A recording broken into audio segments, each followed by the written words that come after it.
ఈరోజు ఈ మాటల ద్వారా దేవుడు ఈ లేఖనం కాంతిలోంచి దేవుడు మాట్లాడుతున్న మాటలను బాగా గమనించండి. ఎంత నైపుణ్యతను కనబరిచి నువ్వు దేవుని సేవను పాడు చేస్తున్నావు, నువ్వు గుర్తుకు వస్తుందా ఒకవేళ అయినా? కొంతమంది ఈరోజు నేను గమనించగా దేవుడు ఈరోజు మాట్లాడాలనుకున్న విషయాన్ని చెప్తున్నా. ఓ దైవజనుడి యొక్క భవిష్యత్తునే పూర్తిగా నాశనం చేసినటువంటి ఒక సంఘ కాపరి, అంటే వ్యవస్థాపకుడు, ఒక మినిస్ట్రీ వ్యవస్థాపకుడు ఉన్నాడు. ఎలా అంటే తన ఎదుట సంఘంలోనే పెరుగుతున్నటువంటి ఆ వ్యక్తిని మళ్ళా మంచిగా ఉన్నా బాగున్నాను పొగుడుతూనే రహస్యంగా ఆ వ్యక్తి పతనానికి ప్లాన్ వేశాడు.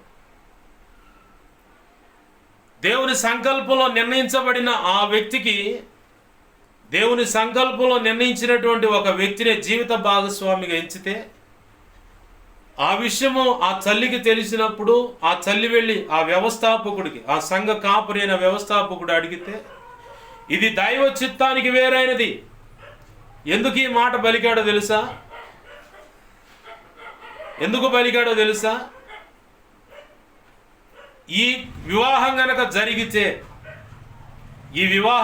జరిగితే అతని యొక్క సంఘానికే ఎఫెక్ట్. ఎవరికి ఎఫెక్ట్? ఆయన సంఘానికి ఎఫెక్ట్. ఎలా అంటే ఆ సంఘంలో ఉన్న వ్యక్తితో పెండ్లాడితే ఇప్పుడు సంఘ బిడ్డలంతా ఎడిపోతారండి.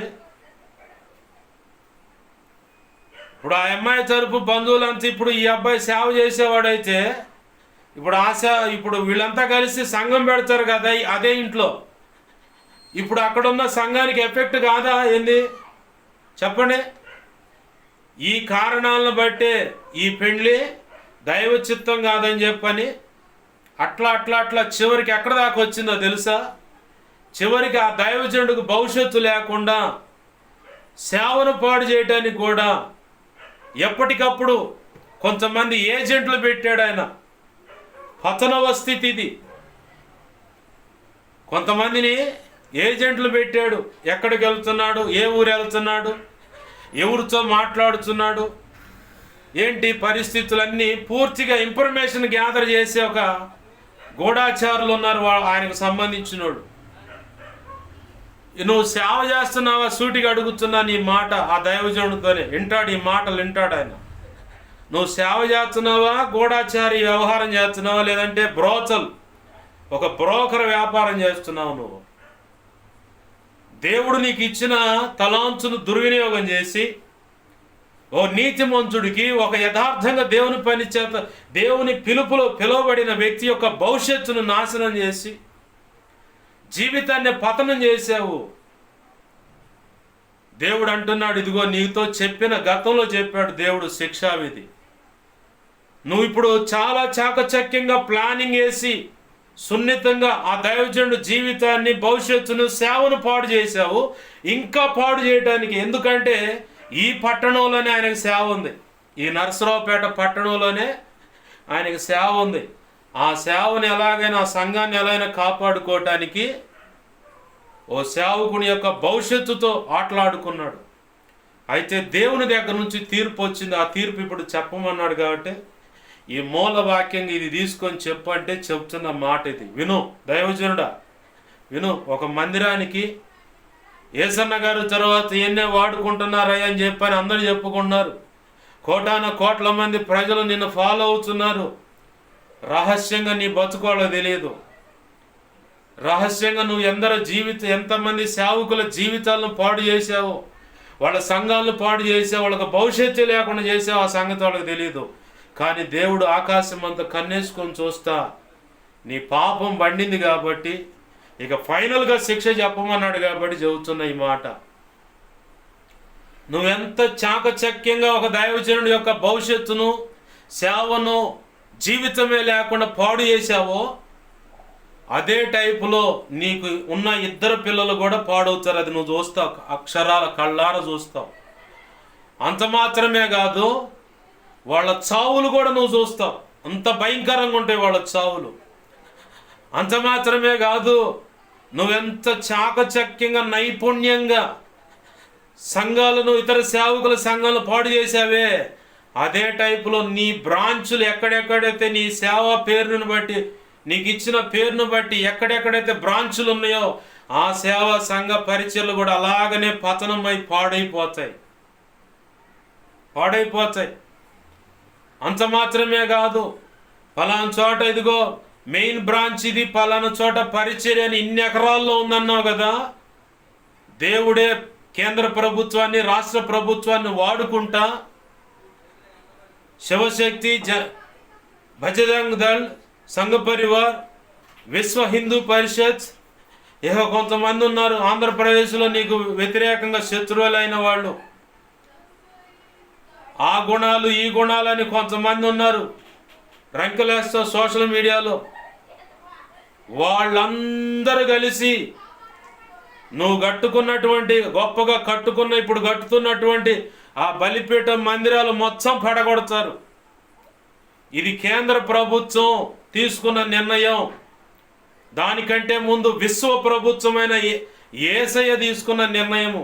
ఆ నిర్ణయాన్ని బట్టి ప్రస్తుత కేంద్ర ప్రభుత్వాన్ని, రాష్ట్ర ప్రభుత్వాన్ని ఉపయోగపెట్టుకొని, మూలంగా ఉన్న ఎమ్మెల్యేని ఉపయోగపెట్టుకొని,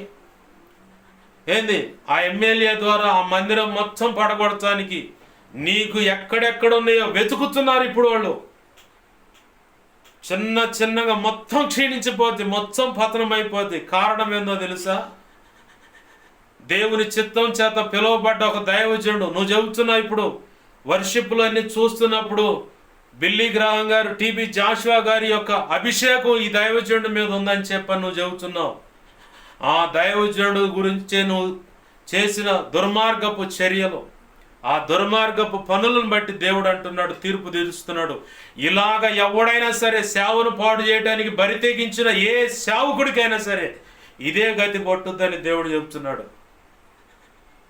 నువ్వు ఎంత చాకచక్యంగా, నైపుణ్యంగా నీ సంఘ బిడ్డలనే వాడి సేవను పాడు చేయడానికి నడుం బిగించావా, అలాగనే నీ సంఘాలు కూడా పాడైతే, అలాగనే నీ సేవ కూడా పాడైపోతే.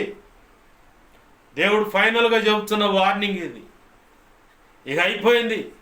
అది చూసి ఆ దైవజనుడు తన జీవితాన్ని నువ్వు పాడు చేసిన దాన్ని బట్టి, తనకు భవిష్యత్తు లేకుండా చేసిన దాన్ని బట్టి ఎంత కుమిలి కృషించి ఏడుస్తూ ఉన్నాడో, దేవుని పాదాలు పట్టుకుని ఎంతగా కన్నీరుగా అరుస్తూ ఉన్నాడో, అంతకంటే 100 రెట్లు క్షోభ నువ్వు అనుభవించి ఆ తర్వాత నువ్వు చేస్తావు.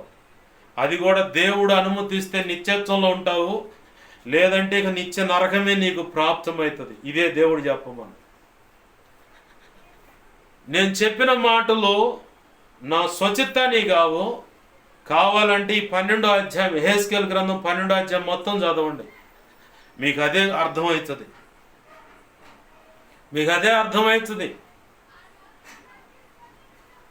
అంత మెత్తగా అన్నమాట, వెన్న పూస పూసి మెత్తగా, అసలు ఎంత అంటే మృదువుగా మాటలు చూపిస్తా, చాలా మంచోడిని, మంచిదాన్ని అని చెప్పని నిరూపించుకుంటూ రహస్యంగా గొంతు కోసేటువంటి యెజబెలు చేత వెరిపించబడుతున్నటువంటి దౌర్భాగ్యులు ఈరోజు బలిపీఠం మీద ఉన్నారు. దేవుని చిత్తానికి వ్యతిరేకంగా బ్రతుకుతున్న వాళ్ళు సంఘ పెద్దల, విశ్వాసుల, పరిచారకుల్లో ఉన్నారు.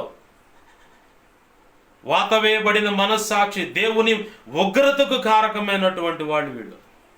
అలాంటి బ్యాచ్ గురించి రోమాపత్రిక 1వ అధ్యాయం చెబుతుంది. దేవుని యొక్క ఉగ్రతను, నీతిని, అంటే న్యాయ తీర్పును బాగుగా ఎరిగిన వారై ఉండి కూడా అలాంటి వాళ్ళతో స్నేహం చేసేవాళ్ళట వీళ్ళు. చూడండి, ఇక్కడ చదువుదామండి, 32వ వచనం చూడండి. ఇట్టి కార్యములు అభ్యసించువారు మరణమునకు తగిన వారు అను దేవుని న్యాయ విధిని వారు బాగుగా ఎరిగి ఉండియో వాటిని చేయుచున్నారు. ఇది మాత్రమే గాక వాటిని అభ్యసించు వారితో సంతోషంగా సమ్మతించుతున్నారు. అభ్యసించటం అంటే నేర్చుకోవటం. ఇలాంటి కార్యాలు అంటే ఆ పైన రాసిన దుర్మార్గపు చర్యలు ఉన్నాయి. ఏంటి అయ్యా అంటే పైన చూడండి, 28వ వచనం. లేదా మరియు వారు తమ మనస్సులో దేవునికి చోటియ్యనొల్లకపోయిరి గనక చెయ్యరాని కార్యములు చేయుటకు దేవుడు భ్రష్ట మనస్సుకు వారిని అప్పగించాను. అట్టివారు సమస్తమైన దుర్నీతి చేతను, దుష్టత్వము చేతను, లోభము చేతను, ఈర్ష్య చేతను నిండుకొని మత్సరము, నరహత్య, కలహము, కపటము, వైరమను వాటితో నిండిన వారే కొండెగాండును, అపవాదకులను, దేవద్వేషులను, హింసకులను, అహంకారులను, బింకములాడువారును, చెడ్డ వాటిని కల్పించువారును, తల్లిదండ్రులకు అవిధేయులను, అవివేకులను, మాట తప్పువారును, అనురాగరహితులను, నిరర్ధయులనైరి. ఇట్టి కార్యములు అభ్యసించువారు మరణముకు తగిన వారు అను దేవుని న్యాయ విధిని వారు బాగుగా ఎరిగి ఉండి. మరణం అంటే శరీర సంబంధమైన మరణం కాదండు. దేవుని న్యాయ విధి అంటే నిత్య నరకం అనే మరణం. అది రెండో మరణం. ప్రకటన గ్రంథం 21:8 చివరి మాటగా ఉంటుంది, రెండవ మరణం అని. అది నిత్య నరకం.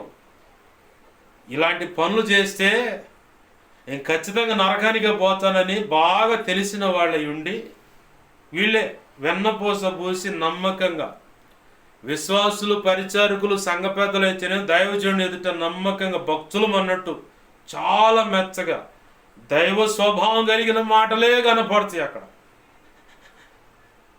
ఇదే విశ్వాసులు, సంఘ పెద్దలు, పరిచారకులు ఎదుట సేవకులు కూడా అదే టైపులో ఉన్నారు. ఈరోజు అదే అంటుంది, యెజబెలను దురాత్మ ఈరోజు బలిపీఠం ఎక్కి ప్రసంగం చేస్తుంది. దైవ జనుల్లో నుండి, దైవ జనురాళ్లలో నుండి ఆ ప్రసంగాలు విన్న వాళ్ళలో కూడా ఈ యెజబెలు ఆత్మ పనిచేస్తుంది. కాబట్టి వాళ్ళు కూడా తండ్రిని బట్టే, తల్లిని బట్టే పిల్లలు అంటారుగా.